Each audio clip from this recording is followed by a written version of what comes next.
제가 행신교회에서 목회할 때 그 행신교회 작가님이 한 분 계셨습니다. 유명한 드라마 작가인데 구연숙 집사님이란 분이 드라마 작가셨어요. 여러분 혹시 19순정 보셨습니까? 2번은 없다. 그리고 제일 유명한 거는 월계수 양복점이더라고요. 차인표가 나왔죠 아마.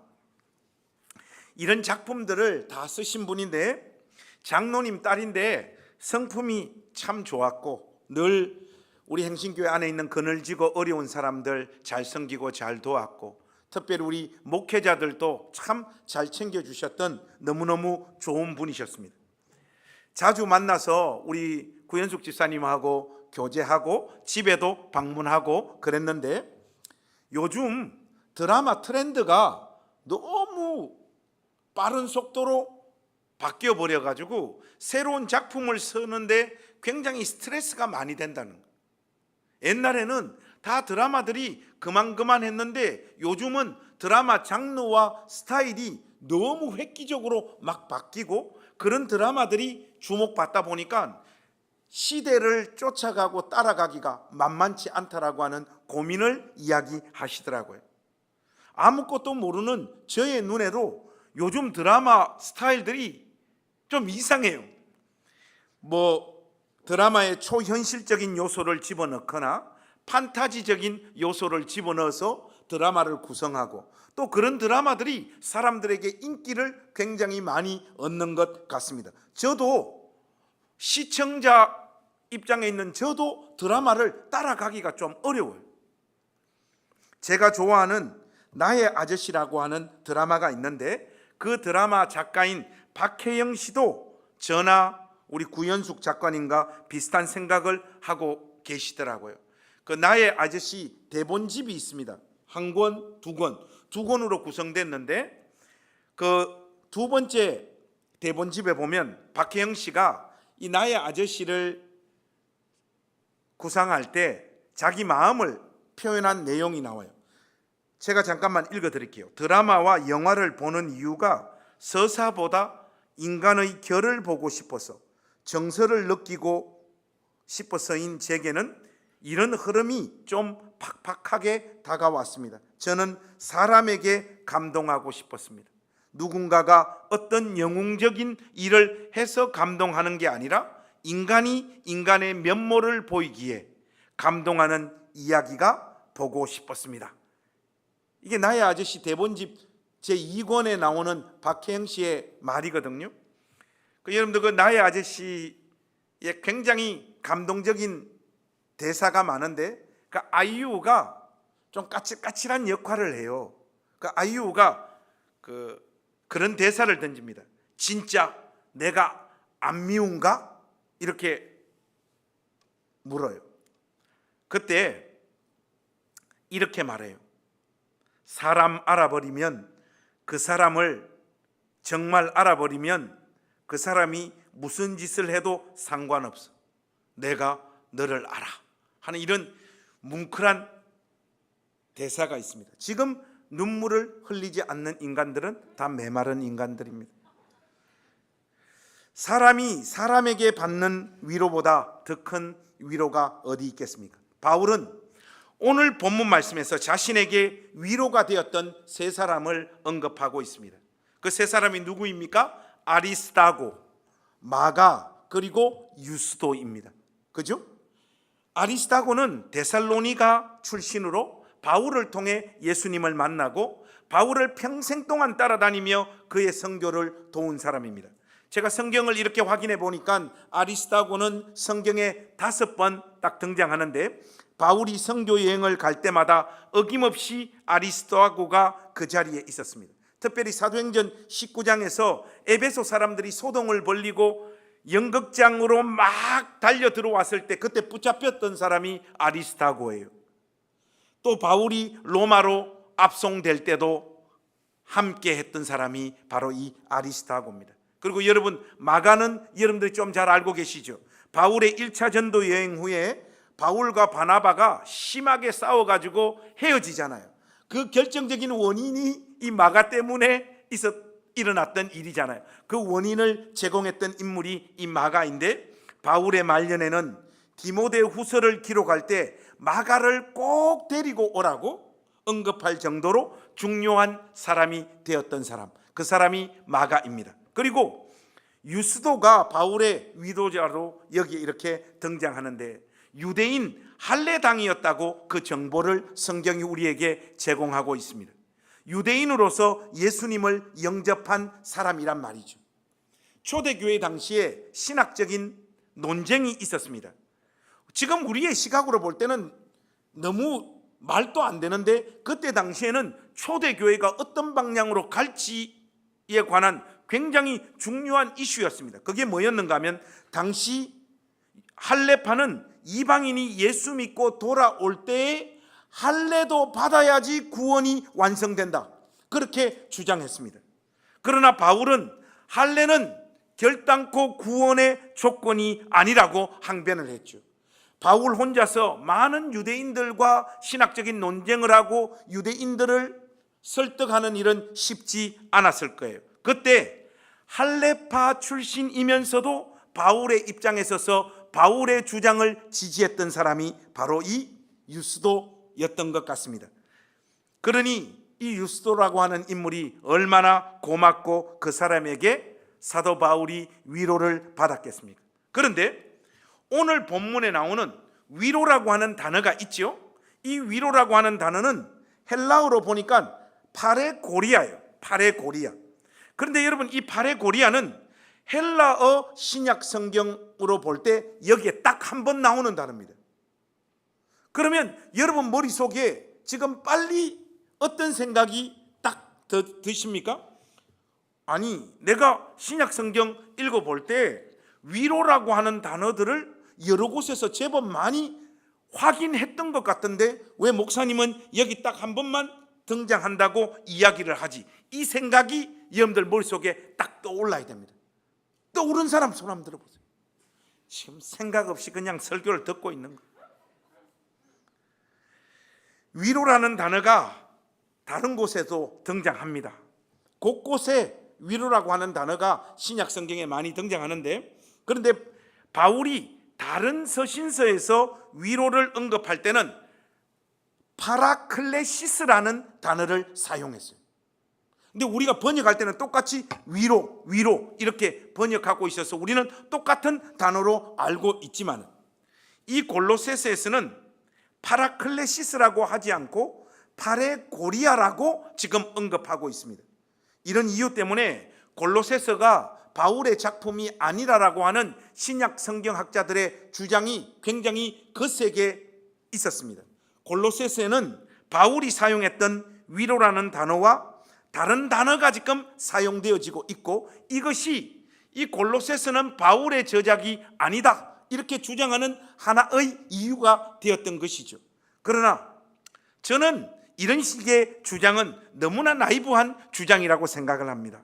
저는 골로새서가 사도 바울의 작품이라고 확신합니다.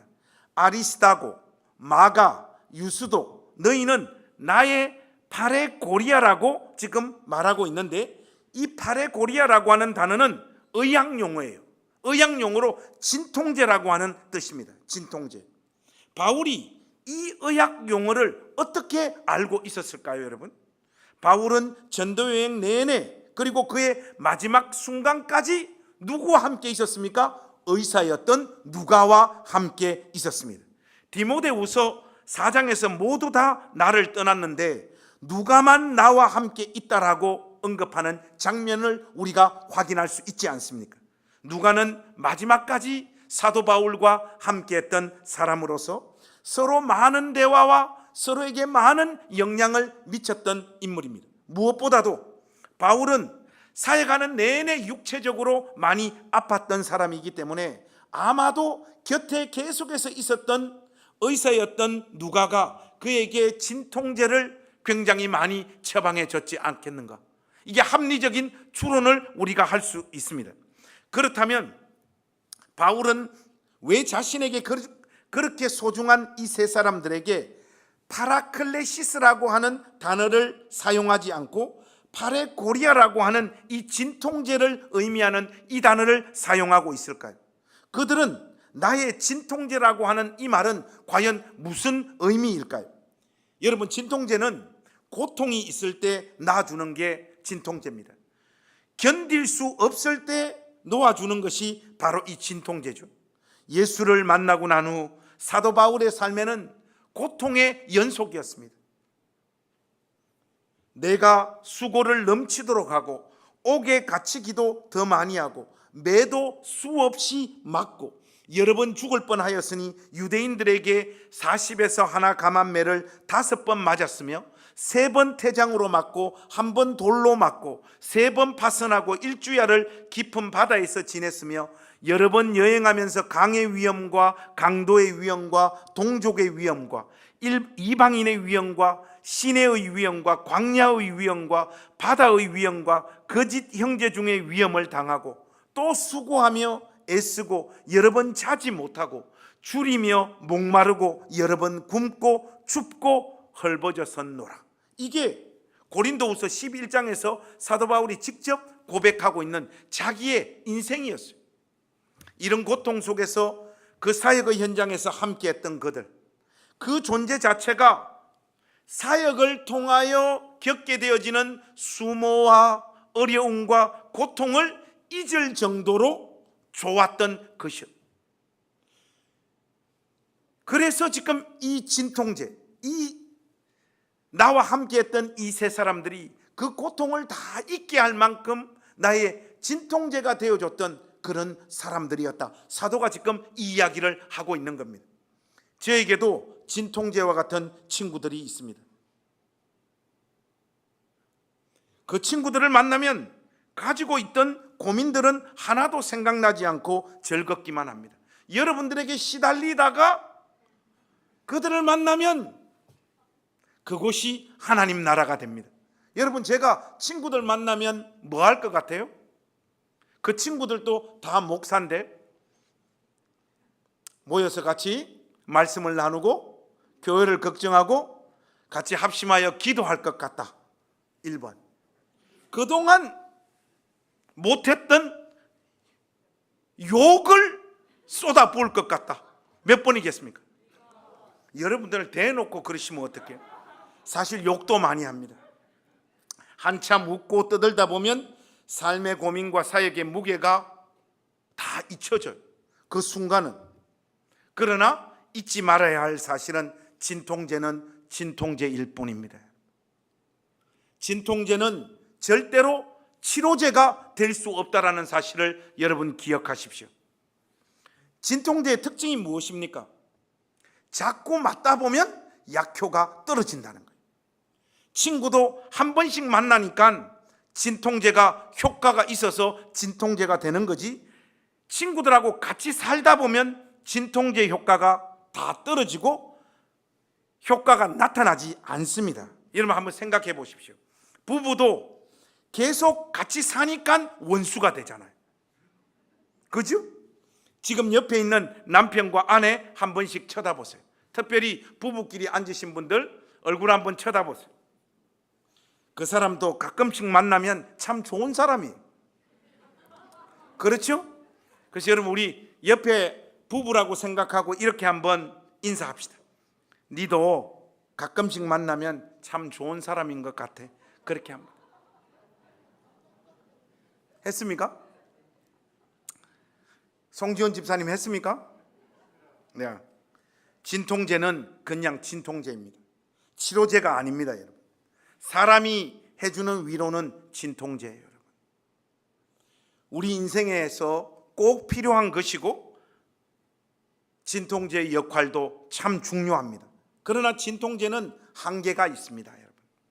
삶이란 고통을 진정으로 위로해 주실 분은 파라클레토스이신 성령님밖에 없습니다.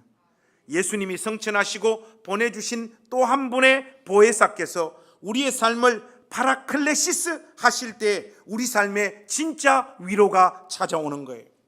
그런데 우리의 문제는 파라클레토스이신 성령님을 내버려 두고 파레고리아를 더 좋아하고 그런 위로를 더 찾는다는 거예요. 이게 우리 신앙의 가장 큰 문제입니다. 친구가 진통제가 될 수 있고 취미가 진통제가 될 수 있고 술 한 잔 마시는 것이 진통제가 될 수 있습니다. 아무도 자신을 위로해 주지 않을 때 술 한 잔 마시면서 그 고통을 잊으려고 많은 사람들이 애를 쓰지요. 그리고 말합니다. 옆에 있는 친구에게 말해요. 니밖에 없다. 그러나 진통제는 진통제에 불과합니다. 그것이 결코 우리의 삶을 치료할 수 없습니다. 이 사실을 우리 낮은담교회 가족들은 결코 잊지 않으시기를 주님의 이름으로 부탁드립니다. 위로를 하는 사람도 위로를 받는 사람도 이 부분을 놓치거나 잊어버리게 되어지면 서로 큰 상처와 실망을 가지게 되어집니다. 인간 사이의 관계가 그렇습니다. 진통제를 치료제로 인식을 해가지고 서로가 깊이 묶이고 함께하는 그 삶을 강조하다 보면 어느 순간 서로와 서로에게 상처받고 실망하는 일들이 반드시 생겨납니다. 목회를 하면서 저도 참 많은 사람을 만나서 같이 지냈습니다. 따뜻하게 들어주고 밥도 사 먹이고 돈도 주고 또 어떨 때는 화도 내고 겁도 주고 협박도 하고 다른 사람들을 함께 불러서 그 사람을 달래고 위로도 많이 해봤습니다. 그래도 사람은요 보통은 자기 모습대로 그냥 살더라고요. 사람이 주는 그 위로로 말미암아 변화되어지는 경우들이 생각보다 그렇게 많지 않더라고요. 위로하는 사람의 간절한 바람대로 위로받는 사람이 힘도 내고 새 사람 되면 좋겠는데 쉽게 위로받지도 못하고 삶 자체가 바뀌는 경우들은 거의 제가 보지를 못했습니다. 그러면서 저의 영혼에 한 두 가지 정도가 정리가 되어지더라고요.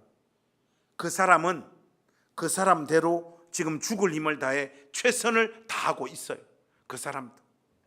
그게 하나가 좀 정리가 되고,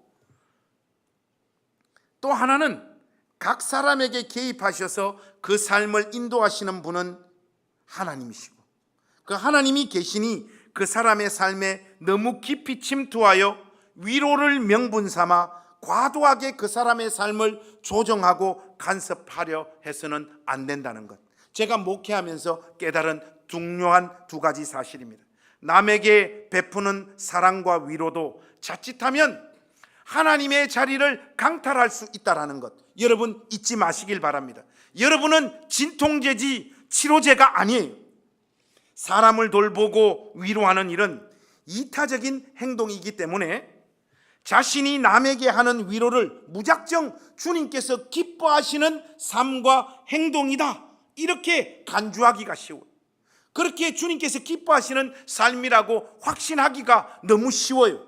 그래서 자기 자신을 그런 식으로 속여버리는 경우들이 참 많습니다.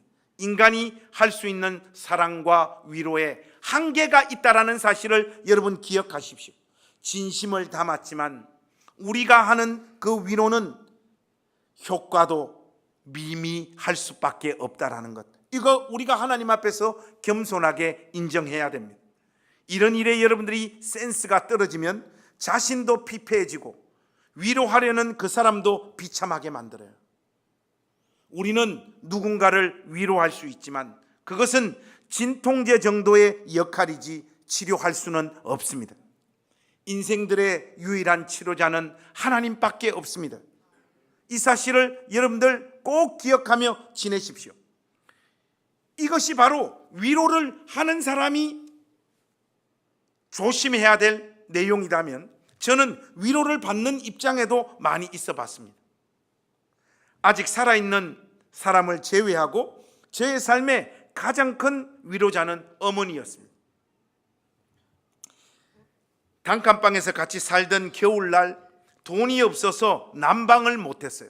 그래서 어머니하고 껴안고 그 겨울을 났는데 새벽기도 가려고 제가 잠을 험하게 자서 머리가 산발이 돼서 머리를 감으려고 하니까 더운 물이 안 나와요. 그래서 찬물에 머리를 감았는데 어머니께서 그 모습 지켜보시면서 막 이렇게 우시더라고. 아무것도 해주지 못해서 미안하다고 엄마가 울던 그 모습이 지금도 잊을 수가 없습니다. 엄마에 대한 연민과 사랑으로 저는 삶의 모든 순간을 견뎌냈고 버텼습니다. 그냥 엄마만 있으면 내 삶이 어떤 현실을 만나더라도 저는 이겨내고 극복할 자신이 있었습니다. 그래서 제가 좋아하는 시도 있어요. 그 정채봉 씨가 쓴 엄마가 휴가를 나온다면, 하늘나라에 가 계시는 엄마가 하루 휴가를 얻어 오신다면 아니 반나절 반 시간도 안 된다면 단 5분, 그래 단 5분만 온데도 나는 원이 없겠다. 얼른 엄마 품속에 들어가 엄마와 눈맞춤을 하고 젖가슴을 만지고 그리고 한 번만이라도 엄마하고 소리를 내어 불러보고 숨겨놓은 세상사 중 딱 한 가지 억울했던 그 일을 일러 바치고 엉엉 울겠다. 이게 정채봉 씨의 시거든요. 시가 참 좋고 뭉클합니다. 그런데 가정법에 기초하고 있습니다. 목사님, 장르가 시인데 거기 지금 가정법 따지면 어떡합니까? 누가 그러는 것 같아요. 아무리 그래도 엄마는 사람이고 영원히 저의 곁에 있을 수 없는 존재이며 결국 엄마의 위로는 시간 속에서 영원할 수 없고 사라집니다. 그게 엄마의 한계입니다. 위로를 하는 사람도 위로를 받는 사람도 우리의 한계와 우리 위로의 미미함을 깨달아 잘 알아야 합니다. 우리는 진통제에 불과합니다. 그것도 잠시. 우리의 유일한 위로는 하나님으로부터 옵니다. 고린도후서 1장 4절에서 사도가 이런 고백을 해요. 우리의 모든 환난 중에서 우리를 위로하사 우리로 하여금 하나님께 받는 위로로서 모든 환난 중에 있는 자들을 능히 위로하게 하시는 이시로다. 우리가 하나님께 받는 위로는 잠시 잠깐의 고통을 잊게 만드는 파레고리아가 아니라 파라클레시스입니다. 그리고 그 파라클레시스는 오직 파라클레토스이신 성령으로부터 우리에게 임하는 거예요. 그래서 성령께서 우리의 마음을 만지고 위로하실 때 비로소 우리는 진정 숨을 쉴 수 있는 거예요. 행신교회에서도 낮은당 교회에서도 공황장애나 우울증으로 인해 가지고 숨이 쉬지지 않는다는 우리 가족들의 고백을 듣습니다. 굉장히 마음 아픈 현실이죠. 위로라고 하는 단어의 히브리어가 나함인데, 나함은 깊이 숨을 쉼 또는 다시 숨을 쉼, 이런 의미예요. 우리가 다시 숨을 쉴 수 있는 이유는 하나님의 성령이신 루하으께서 우리에게 숨을 불어 넣어 주실 그 순간, 그때 우리가 마음껏 하나님 앞에서 숨을 쉬고 안식하고 평안을 누릴 수 있습니다. 그러니 사랑하는 우리 낮은담 교회 가족 여러분, 사람의 진통제를 너무 사랑하지 마시고 하나님 앞으로 나아가십시오. 여러분이 왜 우리 삶에 하나님으로부터 오는 또 하나님의 은혜를 경험할 수 있는 수단으로 우리에게 주신 기도를 통한 위로가 우리 삶에 이렇게 없는가? 그거 여러분 한번 생각해 보셨습니까? 우리는 가만 보면 기도의 형식을 제대로 배우지 못한 채 하나님을 섬기고 있습니다. 저는 우리 낮은담교회 가족들이 이 기도의 형식만 좀 제대로 정리하고 배우더라도 여러분 삶 속에 훨씬 더 많은 저 위로부터 임하는 하나님께서 부어주시는 그 위로를 많이 경험하게 될 것이다라고 저는 확신합니다. 여러분, 시편을 한번 떠올려 보십시오. 시인들이 기도할 때 제일 먼저 하는 것이 무엇입니까? 탄식입니다. 여러분, 탄식이라고. 그리고 그 1차 대상이 누굽니까? 하나님이십니다. 탄식의 내용이 뭐 고상한 어떤 것이 아니에요. 시편 기자들이 하나님 앞에 쏟아놓는 탄식의 내용들을 보면 저런 말 정말 해도 괜찮은가 싶은 내용들이 쫙 깔려 있잖아요. 하나님, 도대체 저한테 왜 이러십니까? 언제까지 모르는 척 하실 깁니까?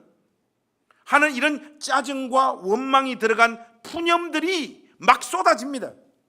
그 다음 탄식의 대상이 자기를 미치게 만드는 원수예요.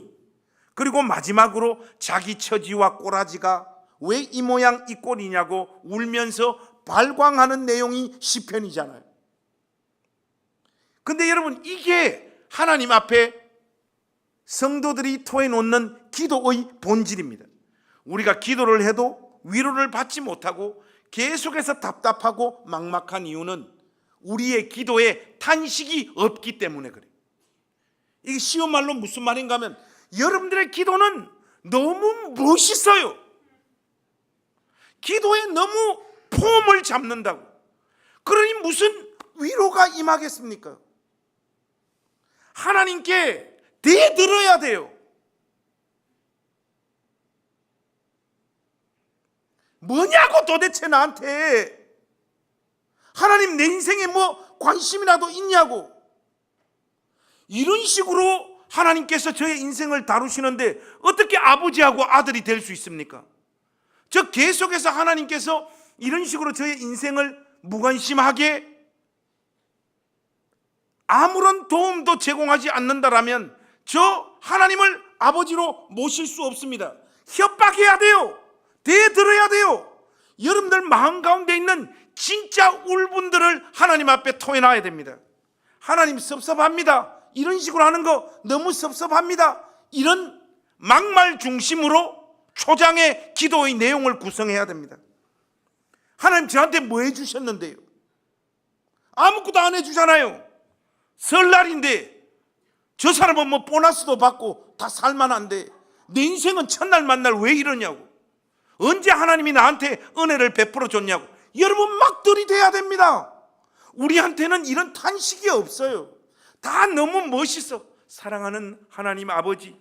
뭘 사랑하는데, 사랑하지도 않는데. 그 다음은요, 여러분을 미치게 만드는 김집사, 박권사, 이 장로가 하는 짓거리를 일러 바치고 고발해야 됩니다. 시편의 내용은 다 그래요. 그들이 얼마나 얍삽한지, 얼마나 더러운지, 얼마나 사람답지 못한지, 그리고 그 사람에게 상처받은 거 하나도 빠뜨리지 말고 막 쏟아놔야 돼요, 하나님 앞에. 그런데 우리는 유교적 기독교에 너무 익숙해서 이런 과정은 다 생략하고 막 울분으로 괴롭고 힘든 마음을 하나님 앞에 토로하러 갔으면서 금방 기도가 전환되어져요. 이런 내용들은 다 생략하고 하나님 영광 받으십시오. 형제와 자매를 용서하지 못하는 저의 죄를 용서해 주십시오. 품을 수 있는 넓은 마음을 주십시오. 여러분 이렇게 기도하니까, 기도하고 오니까 더 답답하고 더 우울증 걸리는 거 아니에요? 탄식하러 들어간 사람이 더 넓은 마음 달라고 하면 어떻게 해야 돼요? 하나님 나는 이제 더 이상 못합니다. 나는 이제 더 이상 저 인간하고 한 교회에서 같이 신앙생활 하기 어렵습니다. 저 어디 장로입니까? 목사님 왜 자꾸 평신도만 팹니까? 그러면 목사한테 받은 상처도 이야기하시라고요. 목사님, 우리 목사님이 왠지 목사 같지가 않습니다. 일러 바치시라고요. 그러면 또 여러분에게는 너무 그 유교적 기독교가 깊숙하게 자리를 잡아서, 목사님 원수를 사랑해야 되는 거 아닙니까? 사람을 공격하고 미워하는 건 잘못된 거잖아요. 여러분들 눈빛 보니까 지금 딱 그래요. 여러분 그건요, 사람과 사람 사이의 관계에서 신자가 취해야 할 신자의 태도입니다. 하나님께는 안 그래도 됩니다. 조집사, 특히 모권사, 모장로, 특히 김목사 때문에 돌아버리겠다, 내 이 교회 도저히 못 다니겠다고 솔직하게 다 일러 바쳐야 됩니다. 하나님 앞에 나아가 그렇게 하지 않으니까 돌아다니면서 사람들에게 위로를 받으려고 사람들에게 뒷담화하게 되잖아요. 하나님 앞에 제대로 탄식하는 사람은 절대로 사람 붙잡고 뒷담화 안 해요. 사람 붙잡고 뒷담화하고 그들로부터 어떤 위로를 받으려고 하니까 잠시 진통제 맞고 또 괴롭잖아요. 사랑하는 우리 나전단교회 가정 여러분, 하나님께 들이대세요. 왜 아멘 작은데? 하나님께 들이대십시오. 그리고 일러 바치십시오. 그리고 자기의 처량한 신세 타령을 만들어 놓으세요. 그때 세상이 줄 수 없는 하늘의 위로가 하나님으로부터 우리 가운데 오는 거예요. 그런 의미에서 저는 늘 하나님께 나아가 여러분들을 일러 바칩니다. 하나님, 저 인간 누가 권사시켰습니까? 저는 시킬 수 없습니다. 제가 어젯밤에도 3명 일러 바쳤다는 거 아니에요. 그리고 하나님은 언제까지 저의 인생을 이렇게 뺑뺑이 돌리고 전국을 싸돌아다니면서 설교하게 하고, 그리고 그 돈은 내가 먹어야 되는데 내가 먹을 때 왜 이렇게 고통스럽게 만드냐고, 언제까지 저를 앵벌이 시켜서 다른 사람 좋게 하는 이 역할을 맡기실 거냐고. 집을 한 채 주세요, 이제 저에게도. 아멘 하신 분, 주의 은혜가 넘치시기를 축복합니다. 하나님, 저에게도 쉬는 날도 좀 주시고 안식을 좀 주십시오. 저 마음에 연기를 잘하고 있어서 그렇지, 주님, 저 마음이 얼마나 불안하고 얼마나 힘들고 얼마나 고통스럽다는 거 주님 아시잖아요. 제가 연기를 멈출 수 있도록 하나님께 막 나가니까 속이 풀리고 영혼에 큰 위로가 임해요. 숨이 쉬어져요. 하나님은 애통하는 자의 눈에 흐르는 눈물을 닦아주시는 우리의 아버지십니다. 여러분들의 기도에 제대로 된 탄식을 집어넣으십시오. 그 탄식하는 자의 심령 위에 하나님만이 주실 수 있는 위로가 임하는 거예요. 여러분, 진통제 그만 찾아다니십시오.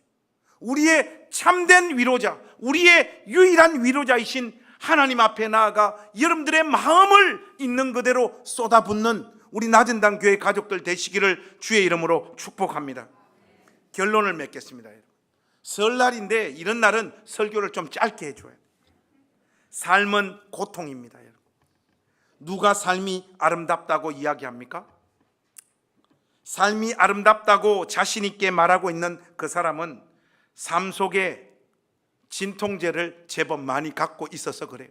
돈이라고 하는 진통제, 친구라고 하는 진통제, 좋은 친척이라고 하는 진통제. 그러나 그 진통제로 해결되지 않는 삶의 고통이 누구에게나 존재하고 또 삶의 어떤 순간에 반드시 찾아옵니다. 바울에게 너무나도 소중했던 사람들, 그 사람들도 결국엔 진통제에 불과한 존재들이었습니다.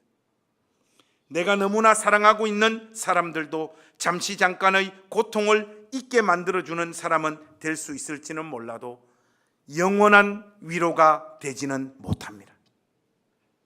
오늘 이 하루 일가 친척 만나셔서 잠시의 고통을 잊으십시오. 낮은담교회 가족들은 지금 있는 그 현장에서 진통제 역할이라도 제대로 감당하고 돌아오시기를 주님의 이름으로 부탁합니다. 이 중요한 일입니다. 그러나 사람에게 궁극적인 소망이나 안식을 얻으려고 하지 마십시오. 자꾸 그런 마음들이 많기 때문에 섭섭한 마음이 찾아오는 거예요. 우리 집안을 이렇게 이야기를 하자면 우리 아버지가 큰아버지고 우리 작은아버지가 이제 계셨는데 명절 끝날만 되면 작은아버지가 오셔가지고 그 선산 누가 팔았노? 한 잔 먹고 마지막 네파토리는 항상 그거예요. 그러면 그 자세한 것은 우리는 잘 모르죠. 그러면 아버지하고 작은아버지하고 네 때문에 팔았다, 형님이 팔았다 하다가 마지막에는 꼭 상 한 번 엎는다고. 물론 그 현장 교육 때문에 저는 유익을 얻었던 사람입니다. 언젠가도 여러분들에게 한번 말씀드렸다시피 명절 때 이렇게 내려왔는데 그때 전도사 생활할 때 돈이 어디 있어요. 그래서 그래도 최선을 다해서 액수를 담아가지고 어머니한테 드렸는데 우리 어머니 빨리 액수를 체크하시더만 마 됐다 하면서 그 액수가 마음에 안 들었는 것 같아요. 열 받습니까 안 받습니까? 근데 우리 아버지하고 작은아버지가 평상시에 늘 보여주셨던 그 실질적인 현장 교육에 힘입어 상을 발로 한번 쳐 날려버렸죠. 그리고 우리 사람 붙잡고 고양시로 데리고 가버렸어요. 20년 동안 사랑받으면서 제가 우리 사람에게 인정받고 있는 유일한 잘한 행동, 그걸 우리 아버지와 작은아버지가 저에게 가르쳐 주신 거예요.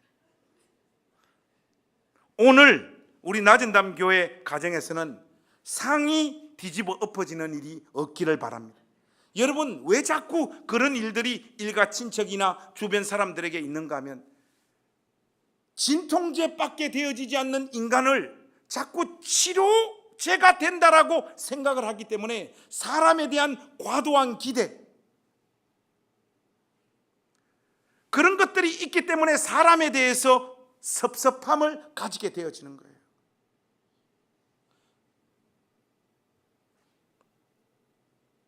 사람은 서로가 서로에게 해줄 수 있는 어떤 것이 한계가 있습니다. 제가 저희 집사람하고 살면서 우리 집사람으로부터 제일 많이 듣는 잔소리 중에 하나가 뭔가 하면, 당신은 왜 나를 엄마로 자꾸 생각하냐고 하는. 엄마는 모든 걸 다 해주는 사람이잖아요. 나는 당신의 아내지 당신의 엄마가 아니라는 거예요. 그러니까 우리 집사람에 대해서도 자꾸 과도한 기대를 하는 거예요. 여러분, 삶으로 사는 건 어디 뭐 쉽습니까? 본인 또 스트레스 받고 힘들고, 또 저 같은 유형의 목사를 함께하고 같이 챙기는 것이 어디 쉽습니까? 그런데 저는 아내에 대한 과도한 기대를 자꾸 가졌어요. 이것도 해달라, 저것도 해달라, 이것도 해달라. 오늘 이 설교를 기점으로 저는 아내에 대한 모든 기대를 포기하도록 하겠습니다. 사랑하는 우리 낮은담교회 가족 여러분, 파라클레토스이신 성령님께서 주시는 위로부터 오는 위로만이 우리로 하여금 오늘 이 하루를 사는데 진짜 편하게 숨을 쉬게 만든다는 사실을 잊지 마십시오. 그리고 이 명절날 여러분들 삶 가운데 특정한 어떤 사람이 주는 위로가 없더라도 하나님께서 여러분 인생을 붙잡고 계시며 여러분 곁에 계시며 여러분들과 함께하고 있다는 사실을 잊지 마시고, 하나님으로부터 오는 충만한 위로들이 여러분들 심령에 가득 차는 오늘 이 하루가 되시기를 우리 주님의 이름으로 축복합니다.